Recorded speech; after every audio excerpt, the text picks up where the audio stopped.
Hi, I'm Tenzin Jacobs-Hein. I'm here again to do another Native American style flute review.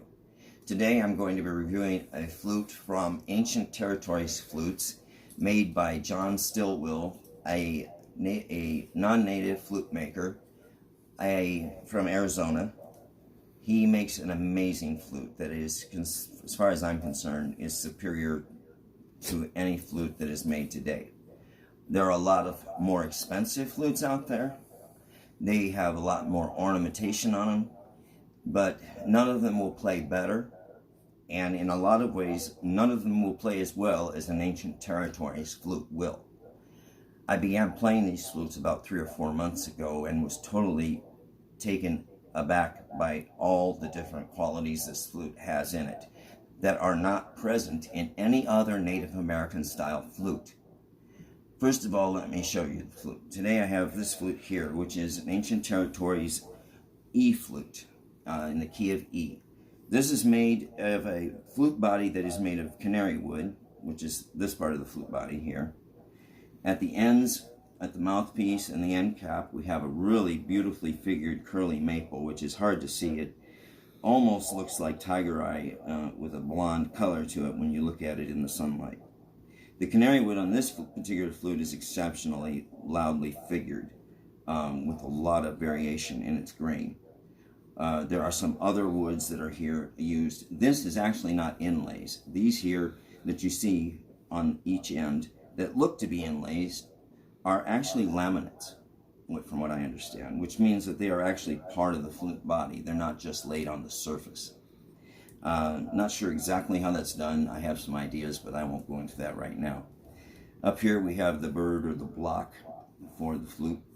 This is also made of a curly maple, I believe, and I don't believe that that is Canarywood in the middle of it. I believe it's possibly Babinga, if I'm not mistaken. But anyways, going on, this particular flute is, I haven't exactly measured it. It's approximately, I would say it's a good 24 to 30 inches long. One thing about John's flutes at Ancient Territories is they tend to be a little bit longer than other flutes in the same key, and that is because he has a much longer, slower chamber. If you're familiar with this design of a Native American flute, it's made of two, actually, chambers. And it's a one-piece flute, but it is usually made, actually cut in two, and then put together as two halves. Up here you have one air chamber, and in the middle you have a block here, which is only carved out at the top slightly so that air can go under this block and flow over the true sound hole, which is this hole here. When it flows over that hole, that's what creates the vibration and causes the sound, and all the sound is coming from here. Very little sound comes from the end of the flute. The holes, all they do is shorten the length of the flute or make it longer, and in doing so that raises the pitch or lowers the pitch depending on which way you're going. John's flutes have an unusually long, slow air chamber. I actually believe that this has a lot to do with the tonal quality of his flutes. His flutes are exceptionally expressive, and a large part of that is because they can go from extremely loud to extremely soft sounds. You have a great wide variety of musical expression available to you in an Ancient Territories flute.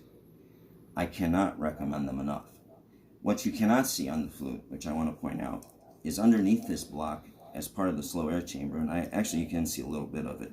This little white thing that's under here, there's also some of that underneath this wooden block on top. That is what John calls a wet out protection. Wet out protection is a material that is somewhat semi-absorbent, but it also allows moisture to pass over it and pass through the flute rather than blocking up the airflow and causing the flute to stop playing. As you know, with any wind instrument, moisture buildup from the breath is a common problem. It's extremely a problem in most flutes. I've played some flutes I can't get through a whole song before the flute starts to wet out. This flute, I can tell you, because of wet out protection, which is an added feature you can buy when you buy the flute, and it costs, I believe, $45 to add it. It's well worth it. I highly recommend it. Some people say they don't like it because it's not traditional, or maybe it's not original to a native flute. Well, if you want to play your flute for 10 minutes, and then have it quit on you, then go without it. But if you want a flute that you can literally play for 4, 6, 8 hours, then get an Ancient Territories flute from John Stillwell, and you'll be able to do that. I can play this flute for as long as I want every day. I am not stopped by moisture. I cannot stress enough how important that is if you're trying to play on any measure of a professional or intermediate level. So that's the wet out protection. I highly recommend it. In addition to the long, slow air chamber, I do want to point out that a lot of makers will tell you when you get into the lower keyed flutes that you're going to have trouble, possibly if you have small hands, reaching all the holes or spreading your fingers out far enough on the lower holes in order to be able to reach every hole and cover it comfortably.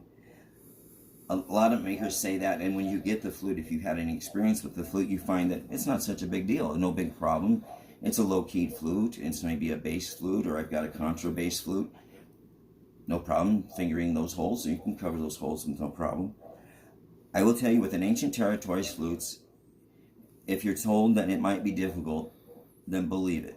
John's fingerings are farther away from your mouth for each key than other flutes. So your reach is going to be a little farther. The holes are on the larger side. But I'm going to tell you something. Buy the flute. Get the flute. It's well worth the challenge. The expression and the musical ability you get with this flute is well worth the effort it takes to get used to the changes that you have to make to play it. Okay? I've said a lot. I will say one other thing, and that these two woods are exceptional tonal woods. Canarywood is. I think curly maple is actually one of my favorite, if not my favorite, tonal wood altogether. I've got another flute of John Stillwell's that's made entirely of curly maple, except for the end. So I'm going to let you hear less of my voice now. I'm going to go ahead and give you a sample of what this sounds like. I'm going to play a little Amazing Grace.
One sour note in there.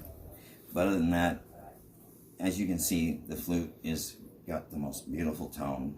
It's sweet, it's rich, it's got a full-bodied tone, a full-throated tone, some people would say.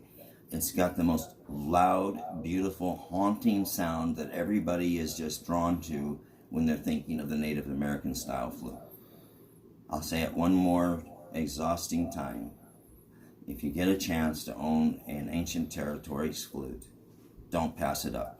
This particular flute is in John's Collector's series. These flutes have a similar design from flute to flute, but each wood and each wood grain pattern is unique to every flute that goes out of his shop. So it is a custom-made flute. It is one of a kind.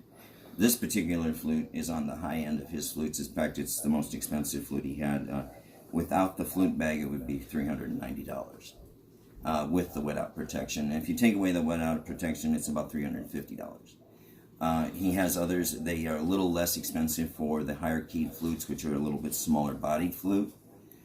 In addition to that, he has a Craftsman series flute, which I have one of those here as well. In fact, I'll just reach over here and show it to you real quick.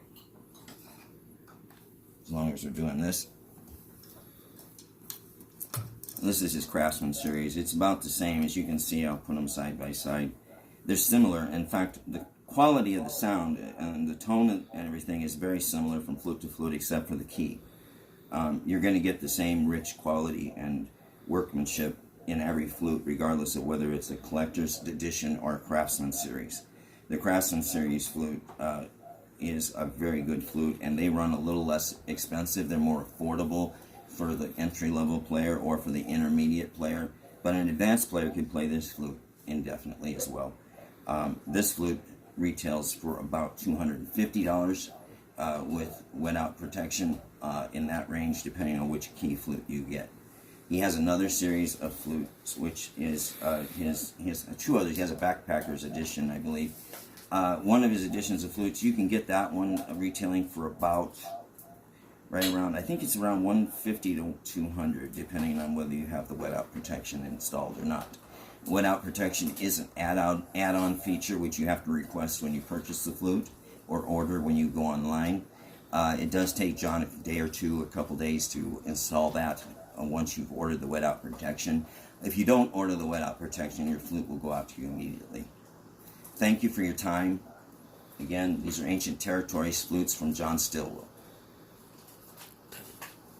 Okay.